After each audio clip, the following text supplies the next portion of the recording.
حاضرین گرامی، السلام علیکم ورحمۃ اللہ وبرکاتہ۔ ہم گزشتہ مرتبہ صراط مستقیم پہ بات کر رہے تھے اور بات یہاں تک پہنچی تھی کہ چونکہ ہدایت اسی کے ہاتھ میں ہے، لہذا یہ بھی اسی سے ہی مانگنا ہے، اور مانگنے کے لیے شرط اول صحیح فہم ہے، جس سے اس طرح ہم ہاتھ نہ ہلائیں تو نوالا منہ میں نہیں جا سکتا۔ دسترخوان پر انواع و اقسام کے تمام کھانے زندگی میں ہر کیوں نہ چنے رہیں، اسی طرح اللہ تعالیٰ نے اپنی تمام نعمتیں ہمارے لیے مہیا کر دی ہیں، مگر یہ ہماری ثوابدید پر کسی حد تک چھوڑا ہے کہ ہم ان میں سے کس قدر چن سکتے ہیں۔ یا میں نے لفظ کسی حد تک کہہ کر شاید ایک مرتبہ پھر الجھا دیا ہے، کیونکہ یہ قضاء و قدر کا مسئلہ ایک ایسا مسئلہ ہے جس پر لوگوں نے کتابیں لکھ ڈالی ہیں، مگر کسی سے بھی حل نہ ہوا اور نہ ہوگا، اس لیے کہ کسی مسئلے کو حل کرنے کے لیے تمام متعلقہ معلومات ضروری ہیں۔ ہمارا یہ عالم ہے کہ ہم علم میں بھی اسی کے محتاج ہیں، جتنا جس کو دے اتنا اسے معلوم ہوتا ہے، اس سے نہ کم نہ زیادہ، تو پھر مسئلہ حل ہو تو کیسے ہو؟ وہ خود لامحدود ہے، اس کی کائنات لامحدود ہے، ادھر ہماری دنیا محدود، ہمارا علم محدود، تو بہتر یہ ہے کہ اسے سمجھنے کی کوشش ہی نہ کی جائے، بلکہ اس اندیکھے خدا اور اس کی اتاری ہوئی ہدایت کے مطابق اس کے آخری نبی کی پیروی اختیار کریں۔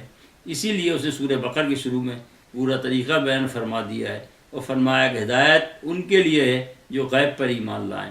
غیب اس جلیل القدر خدا کا علم ہے جو لامحدود ہے، اور وہ ایک لامحدود نظام کا مالک ہے، اسے نہ جانے کب سے چلا رہا ہے، نہ اس کی عمر کسی کو پتہ ہے، نہ اس کے نظام کی عمر کا کسی کو علم ہے۔ باقی سب قیاس آ رہی ہیں، کوئی ہڈی دیکھ کر عمر کا تخمینہ لگاتا ہے، کوئی پرانے ٹھیکرے اور پرانے سکے دیکھ کر عمر کا تخمینہ لگاتا ہے۔ اگر ہم اس مخلوق کی ان سے موشگافیوں کو وزن دیتے ہیں جو سراسر قیاس آرائیاں ہیں، تو اس دانا اور بینا نے جو کچھ فرما دیا ہے اسے ان مان لینے میں کیا حرج ہے، جس میں نجات ہے، جبکہ سائنسدانوں اور ماہرین آثار قدیمہ نے جو کچھ کہا ہے ہمیشہ تبدیل ہوتا رہتا ہے۔ اس کے برعکس قرآن نے جو کچھ بھی جس کے بارے میں کہا ہے، سائنس نے اس کی تصدیق تو کی مگر تردید نہیں کر سکی، اور کبھی یہ جرأت کی بھی تو منہ کی کھانا پڑی، کیونکہ اللہ تعالیٰ نے اس آخری کتاب کی حفاظت کی ہر طرح ذمہ داری لی ہوئی ہے، ہر طرح اسے محفوظ کر دیا ہے، تو بہتر یہی کہ اس پہ ایمان لا کر عمل کرتے رہیں۔ اسی میں نجات ہے، زیادہ قیل و قال میں نہ پڑے جس کے ہم عادی ہو چکے ہیں۔ بڑے بڑے گناہ آسانی سے کر لیتے ہیں، چھوٹے سے نکاح تو اٹھا کر مولوی صاحب کے پاس دوڑے جاتے ہیں، اور پھر مناظر برپا ہوتے ہیں۔ اللہ کا شکر ہے کہ جیسے جیسے علم ترقی کر رہا ہے، اب مناظر بازی کی وبا کم ہوتی جا رہی ہے۔ ادھر علماء بیچارے بھی مجبور ہیں، اگر مرچ مسالے کے بغیر کوئی بات کہتے ہیں تو نہ داد ملتی، نہ گروپ بنتا ہے، اور نہ کاروبار زندگی اس طرح چلتا ہے جس طرح آج کل چل رہا ہے۔ ہر ایک کی اپنی مجبوریاں ہیں۔ سامعین صرف قصے کہانیوں میں لطف لیتے ہیں، تو انہیں بھی سامعین کو دیکھتے ہوئے وہی روش اختیار کرنا پڑتی ہے۔ میرے نزدیک بس قضاء و قدر کا مسئلہ صرف اس قدر ہے کہ جو کر سکتے ہو دین و دنیا کی کامیابی کے لیے بلا تردد کرو، مگر شروع کے شرع کے حدود میں رہنا ضروری ہے۔ جو نہیں کر سکتے ہو وہی تمہاری حد ہے، آگے اس کی مشیت حائل ہے، وقفہ لو اور پھر شروع ہو جاؤ، کیونکہ وقت کے ساتھ ساتھ مشیت بھی مختلف ہوتی ہے۔ ممکن ہے کہ جو آج آپ نہ کر سکے وہ کل کر لیں۔ اسے سمجھنا ہے تو چیونٹی کو دیکھو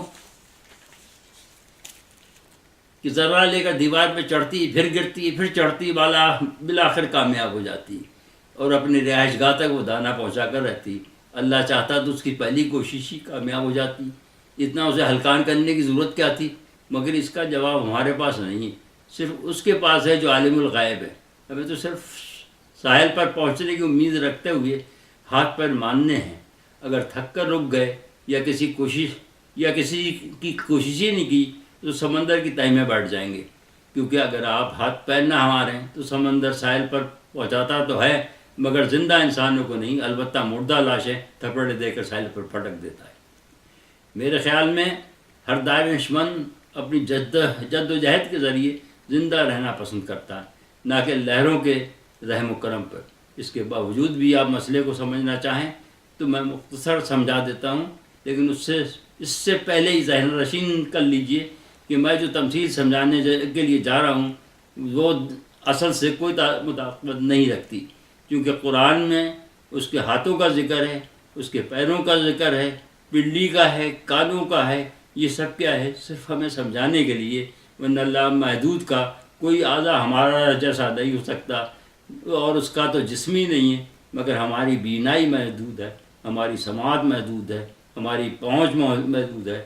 ہم ایک حد سے آگے نہیں دیکھ سکتے جسے ہم حد نظر کہتے ہیں، پیچھے نہیں دیکھ سکتے، مجبور ہیں ہماری سماعت زیادہ دور کی آواز نہیں سن سکتی. لیکن وہ ان تمام مجبوریوں سے پاک ہے. مثلا سماعت کو ہی لے لیجئے، وہ اربوں میل سے سنتا ہے.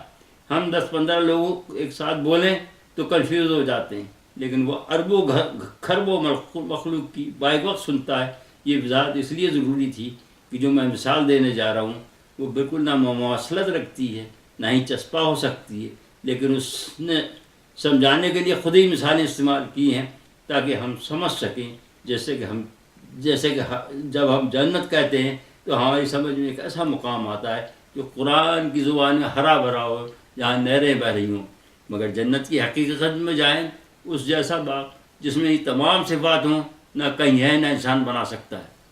اس میں بہتی ہوئی نہروں کی صفت جو بتائی گئی، ایسا مشروب دنیا کے کسی دریا میں نہیں بہتا.